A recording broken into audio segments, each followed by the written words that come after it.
Sa Pilipinas, patuloy na lumalaban ang mga Pilipino sa kahirapan. Kahirapang dulot ng kawalan ng oportunidad, lalo na para sa mga may hirap. Paano nga naman sila makakabangon sa hirap kung kahit anong kahit ang gawin nila hindi naman sila nabibigyan ng sapat at pantay-pantay na oportunidad. Ang masaklap pa nito, karamihan sa kanila ay biktima ng kapabayaan ng gobyerno.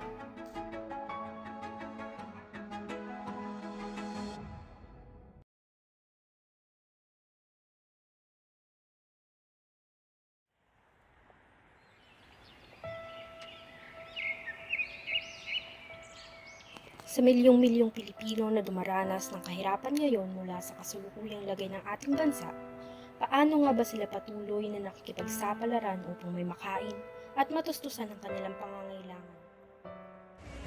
Ang trabaho ko sa maga, nag-repulsa ko pa, bigay ko dyan. Pati gabi, bigay dito, tagalan mo lady, tagal mo sakit, tagal tubig, ipa ako, napag na po na,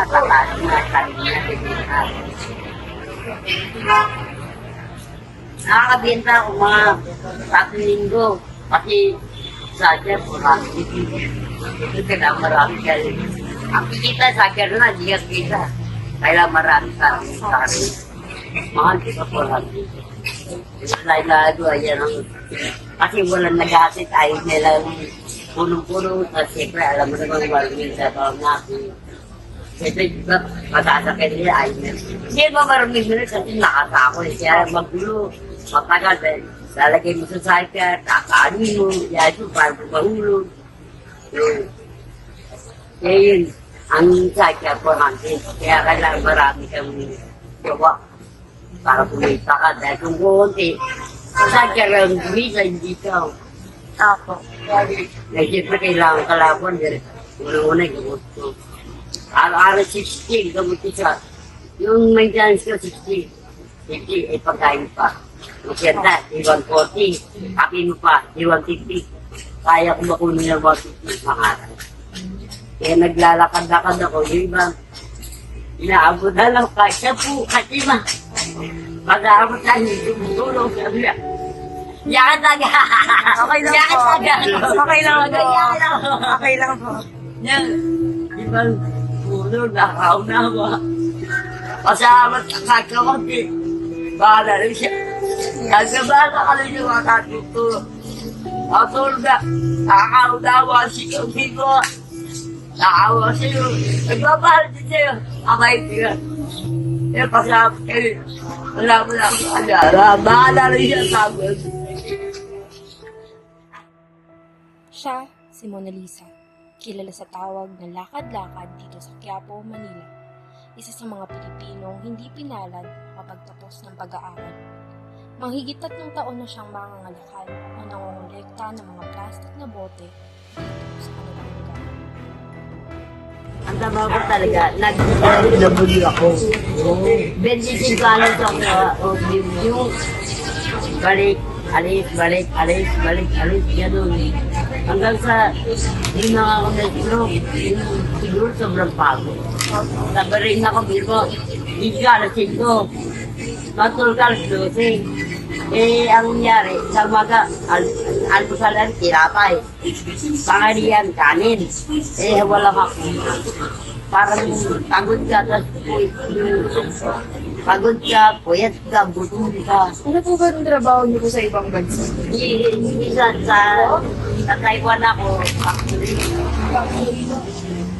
factory dinner, takantera, pag may mga plastic na gano'n. Yung ito, labas-pasok ka, labas-pasok ka. Pag dito ko, mga 3 buwan, balik na naman ako doon. Parang, pag sigod ka, kaya agad ako. Walang trabaho. Ito, mahirap maghanap ng trabaho. Sa Pilipinas? Oo, mahirap. Lalo pa, wala naman sa mga tiyapos. Kahit nga may tiyapos ka, mahirap maghanap ng trabaho, di ba? Pero ano po bang nangyari pagtapos niyo po ma-stroke? Bakit po nangangalakal na lang po Eh, kayo? kasi dati, dumating ako kumotor ko. Doon pa lang kumotor na ako, hindi ako dyan kumotor. Hindi 5 months, hindi ako kumotor, 6 months. Tagal nipa. Huwag nga nabuhay pa ako. Yung nabuhay ako, nakakaisip ako, hindi para lahat ng isip ko ako. Pag ganun pa ako. Kunti-kunti. Ang kailangan ko, pamilya ko, nanay ko lang, mga kapatid, hindi sila. Unti-unti, natiisin, bumabalik ang sa isip ko. Kasi isip mo, ay, sige, patay na yung isip mo, wala kang isip. Gumagana siya, kaunti. Totally, ano na lahat, alam mo na lahat. Dito ako, 6 months ako kumusot. Tapos nandiyan ako sa bahay. Siyempre ako nakakalakad eh.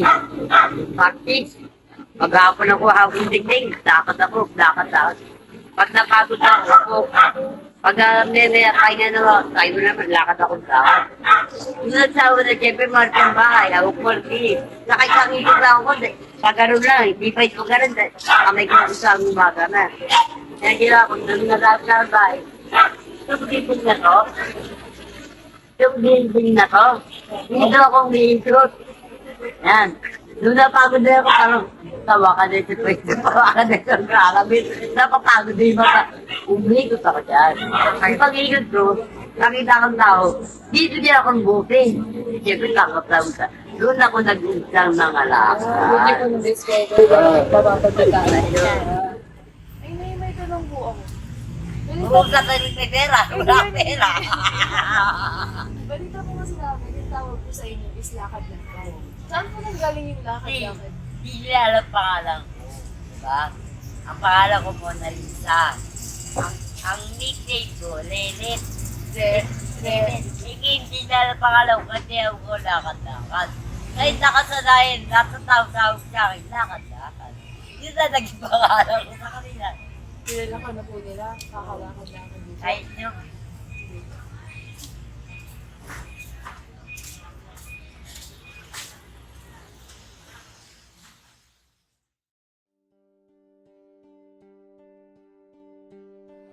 Sa kakalakad ni nanay dito sa Quiapo araw-araw, nakilala na siya ng mga tao bilang lakad-lakad.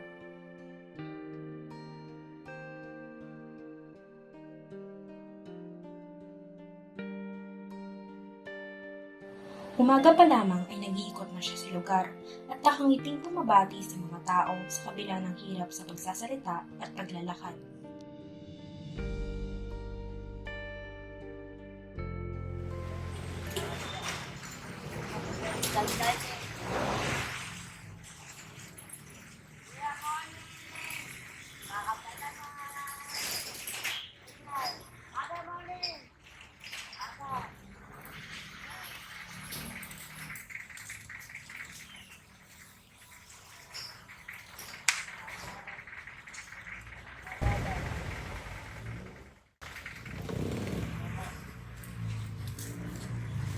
Good morning!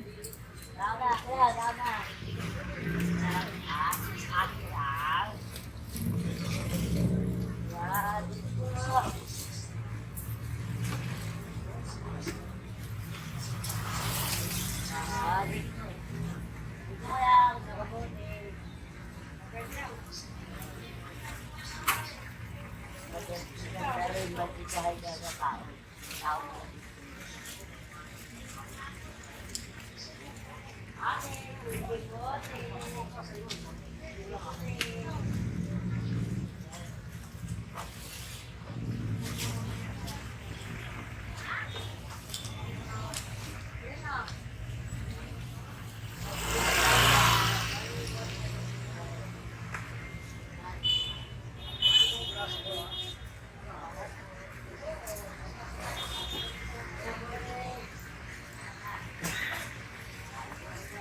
Sa maliit na barong-barong na ito, nakatira si nanay. Matapos niyang ikutin ng lugar upang mangolekta ng mga bote, bumabalik siya rito upang magpahinga at makiinom ng tubig sa mga katabing karinderya sa barang-barang niya.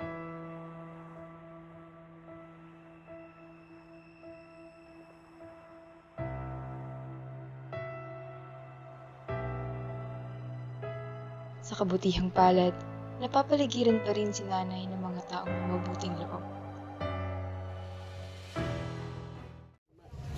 Mahal ka makisama. Mahal yung magsama tao ka.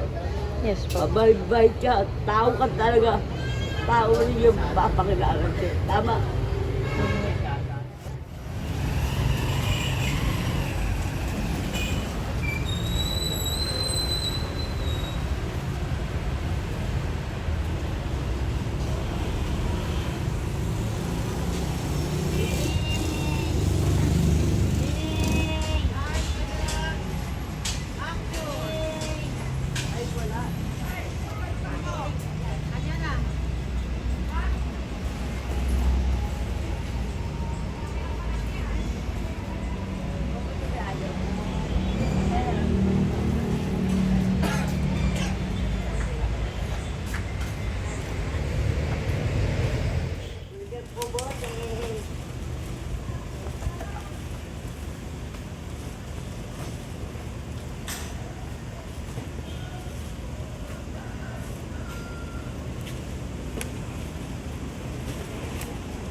Hey, ayos mo po.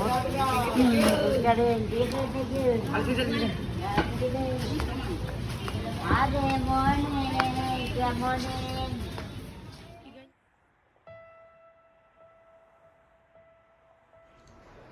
Sa kabila ng hirap na kinakaharap ni nanay matapos niyang ma-stroke at magkaroon ng hirap sa paglalakad, mas pinili niya maghanap buhay kaysa manglimos sa daan o umasa sa bigay ng ibang tao.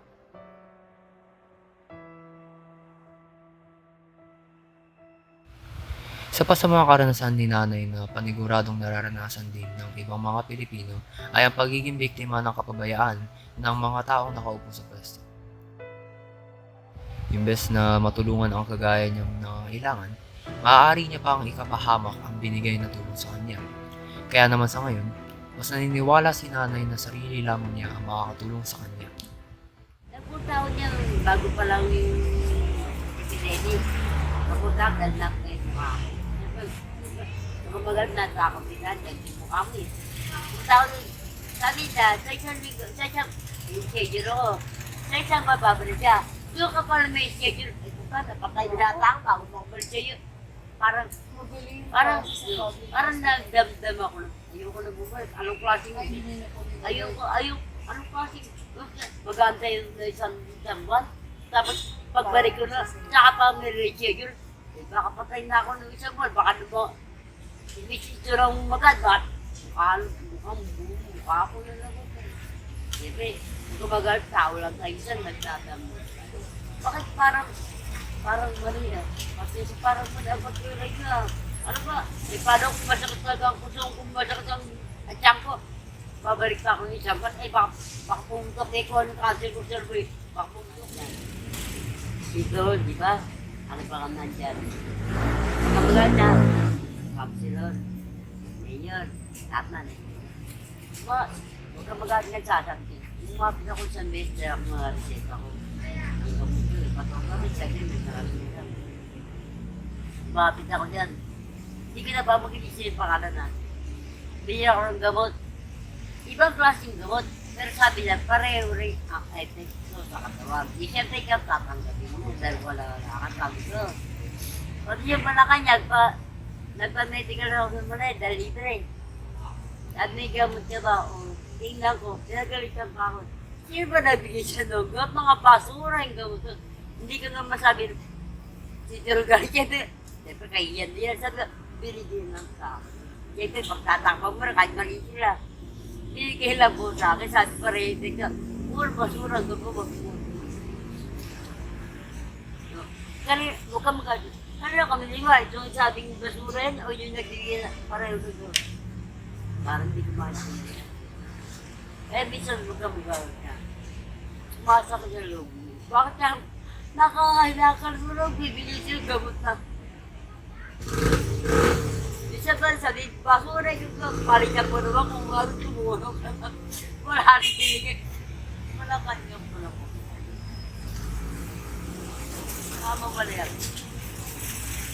Minsan, dahil sa kawalan mo madali ka masaktan. Tama ba rin? Magaling ka magdamdam. Mag-isang binubuhay ni nanay ang kanyang sarili. Ngayon dahil ayon sa kanya, may sarili-sariling buhay ang kanyang dalawang kapatid. Wala rin siyang naging anak dahil hindi na siya nakapag-asawa muli matapos mamatay ang kanyang asawa. Maraming taon na ang nakalipas. Hindi na siya sumubok pang muli dahil na rin sa iniwang sugat at marahas na alaala ng kanyang yumaong mapang-abusang asawa.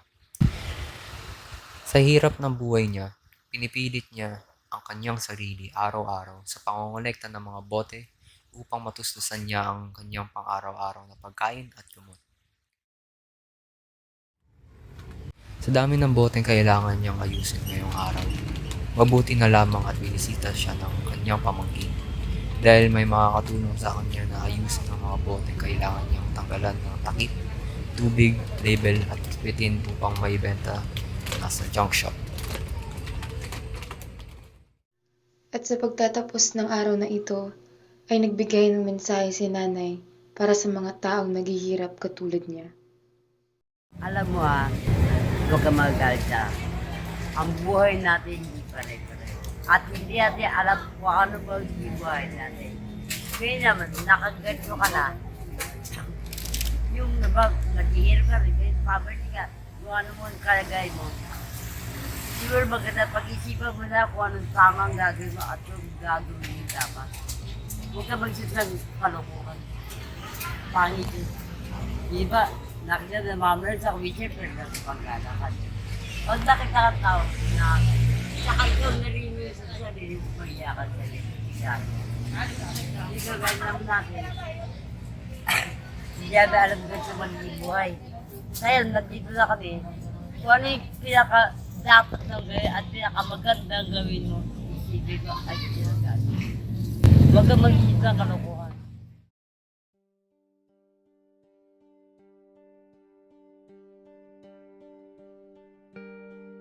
Sa huling pagkikita naman namin, naisipan namin na bigyan siya ng grocery na pwedeng makatulong sa kanyang pang-araw-araw.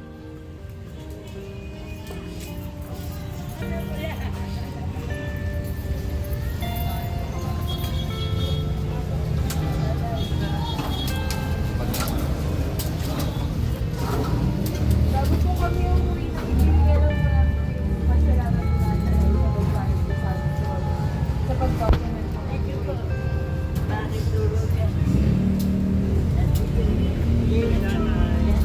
you po. Ingat po kayo lagi. Sana po makakatulong po sa inyo. Maraming salamat po, Nay. See you po. Thank you po. Bye po. Maraming salamat po. Maraming salamat po.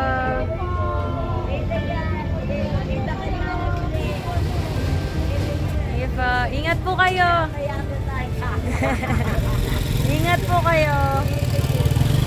Laban lang po. Yes po. Thank you po. Bye-bye po.